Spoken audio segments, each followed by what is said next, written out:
विद्यार्थी मित्रांनो, व्याकरणामधला अतिशय महत्त्वाचा असा भाग आपण या ठिकाणी पाहणार आहोत, ज्याला आपण अकारांत म्हणतो, अकारांत म्हणतो, इकारांत म्हणतो, उकारांत म्हणतो, एकारांत म्हणतो, उकारांत म्हणतो, एकारांत आणि ओकारांत. मुलांनो, मी या ठिकाणी अशा प्रकारे यांची मांडणी केलेली आहे की तुम्हाला ही संकल्पना अतिशय कमी वेळात समजाय म्हणून. मुलांनो, आपल्या मराठीमध्ये एकूण 14 स्वर आहेत. या ठिकाणी मी 13 स्वर मांडलेले आहेत. अ, आ, इ, ई, उ, ए, ए, ओ, आ, औ, रू आणि एक आहे बघा लू. लू असे हे एकूण 14 स्वर आहेत. या 14 स्वराच्या आधारे आपल्याला मराठी व्याकरणामधला अतिशय महत्त्वाचा असणारा भाग हा समजून घ्यायचा आहे. तर बघा, मी या ठिकाणी मांडले बघा. अ बघा, सुरुवातीचं अ ना आहे, याला काय म्हणले बघा, अकारांत म्हणले. आ आकारांत म्हणले. ई ईचा उपयोग काय आहे, पहिली वेळांती, याला आपण इकारांत म्हणले. दुसरं ई आहे, त्याला इकारांत म्हणले. अशा प्रकारे या ठिकाणी मांडणी केलेली आहे. एकंदरीत सांगायचं तर पुरांनो, यामध्ये ऱ्हस्व स्वर आणि दीर्घ स्वर. आता तुम्हाला माहित आहे ऱ्हस्व स्वर म्हणजे कोणते आहेत, अ, ई, अ, ई. नंतर आपण ऱ्हस्व स्वरूपाला म्हणू शकतो यामध्ये आ, अजून हे रू. असे ऱ्हस्व स्वर आहेत. आणि काय आता त्यामध्ये दीर्घ स्वर आहेत. दीर्घ मध्ये कोणते आहेत बघा, हे ई असेल, हा उ असेल, याला आपण काय म्हणतो, दीर्घ म्हणतो. त्यामध्ये आ पण दीर्घ येतो. मग आपल्याला काय बघायचं आहे किंवा अकारांत म्हणजे काय बघा. बघा शेवटी बघा, अकारांत, अंत, अंत म्हणजे शेवट, म्हणजे ज्या शब्दांचा अंत अ ने होतो त्याला अकारांत म्हणायचं. ज्या शब्दांचा अंत आ ने होतो त्याला आकारांत म्हणायचं. ज्या शब्दांचा अंत ई ने होतो त्याला इकारांत म्हणायचं. ज्या शब्दांचा अंत दुसऱ्या ई न, म्हणजे काय, हा दीर्घ स्वर आहे, या ई ने होतो त्याला म्हणतात इकारांत. अशा प्रकारे पुरांनो, ही जी व्याख्या आहे हीच व्याख्या सगळ्यांना लागू होते. ज्या शब्दांचा अंत उ ने होतो ते उकारांत. ज्या शब्दांचा अंत दुसऱ्या उ ने, म्हणजेच काय आहे, दीर्घ स्वर आहे, याने होतो त्याला उकारांत. आणि ज्या शब्दांचा अंत काय न होतो, ये न होतो, हा एकारांत. आता या ठिकाणी तुम्हाला मांडले किंवा अकारांत म्हणजे काय, याला काना, मात्रा, वेलांटी, उकार काहीच नसते, त्याला काय म्हणतात, अकारांत. कसं, आता बघा, म्हणजे बघा, बालक बघा, हा शेवटी काय, शेवट आहे क, अंत म्हणजे शेवट. बघा हा जो क आहे हा असा आणि हे असं, या दोघांचं मिश्रण आहे हे क. म्हणजे पुरांनो इथं अंत काय झाला आहे, अन झालेला आहे, म्हणजे हा अकारांत. नंतर हे बबन, बबन, हा शेवटचा न आहे, हा असा याचा पुढे याची बघा, अ आहे, अ म्हणजे हा अकारांत.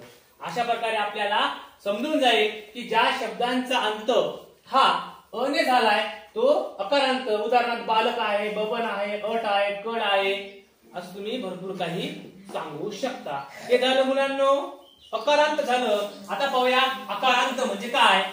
बघा अकारांत मध्ये बघा आ आहे, बघा आ, हा आ कसा बनलेला आहे, म्हणजे हा त्यांनी काय पुरांनो काना आहे. म्हणजे जे शब्द आहेत शेवटी ज्या शब्दाला काना आला ते सगळे शब्द आले आकारात. उदाहरण कसं, आता बघा बा, रा, यातला रा जो आहे र आणि आ, हा काय बनला, रा बनला. म्हणजे शेवटी म्हणजे काय आला मुलांनो, आला. म्हणजे दिलेल्या शब्दाच्या शेवटी जर आ आला तर तो आकारांत होतो. हे झालं आकारांत विषयी. आता पुन्हा बघूया इकारांत.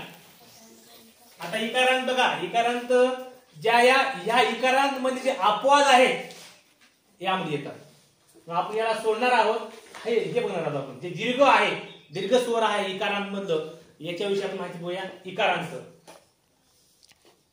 याच्याविषयी मग याचं उदाहरण पाहूया. तिरपी, तिरपी. बघा हे जो पी आहे याची शेवट काय आहे प आणि ई. कोणतं ई आहे लक्षात ठेवा, दुसरं ई आहे. दुसरं ई कधी वापरतात, कारण ही दुसरी वेलांटी असताना. बघा ही अशा प्रकारे वेलांटी आहे या पीची, म्हणजे कोणतं आलं हे दुसरी वेलांटी. अशा प्रकारे मुलांना हे झालं इकारांत. आता पुन्हा पुढे आहे पुन्हा हे उकारांत. हे उकारांत म्हणजे पहिला उकार. बघा हे पहिला उकार आणि हा उकारांत म्हणजे काय, हा दुसरा उकार. आता बघूया हा उकारांत बघूया. उदाहरण काय आहे,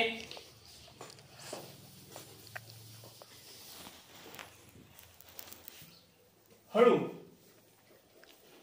बघा हे ळू आहे म्हणजे ळ अधिक काय आहे दुसरं उ, म्हणजे काय आलं दुसरं उ म्हणजे काय आलं हे उकारांत आलं. कळलं. त्याच प्रकारे दळू, त्याच प्रकारे पळू आपण त्याच्या प्रकारे फोड करू शकतो. आता पुन्हा बघा एकारांत. बघा एकारांत म्हणजे काय आहे पोरांनो, एक मात्रा आहे. एकारांत म्हणजे काय आहे, मात्रा आहे. किती मात्रा आहे, फक्त एक मात्रा आहे. उदाहरणार्थ कसं पुणे. बघा हे न बघा हे न अधिक एक, सॉरी काय होते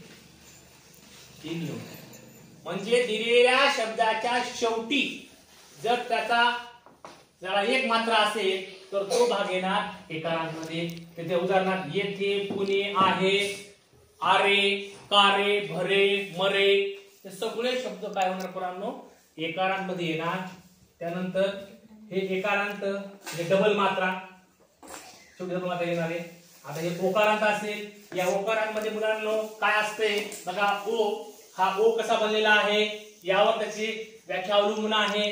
या ओ मध्ये काय आहे, एक काना आहे आणि एक काय आहे मात्रा आहे.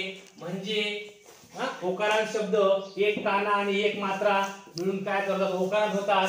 आणि अंत म्हणजे शेवटी दिलेल्या वाक्याच्या दिलेल्या शब्दाच्या शेवटी जर आपल्याला एक काना आणि एक मात्रा बघायला मिळाला दिलेला शब्द हा ओकारांत असतो. ते कसं, आता बघा उदाहरणार्थ भरो आहे. भरो, भरो मधला आपण र बघूया. कसं बनलंय, हा र अधिक हा काना आणि एक मात्रा बनलाय म्हणजे काय झाला, हा रो झाला.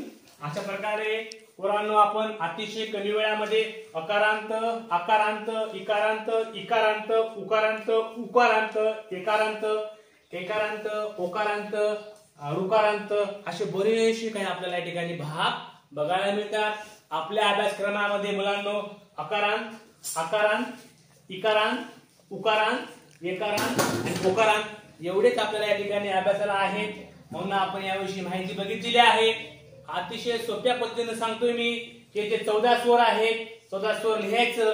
हे 14 स्वर ज्या वाक्याच्या शेवटी येतील त्यावरून आपल्याला अकारांत आहे, आकारांत आहे, इकारांत आहे हे आपल्याला या ठिकाणी सांगता येईल.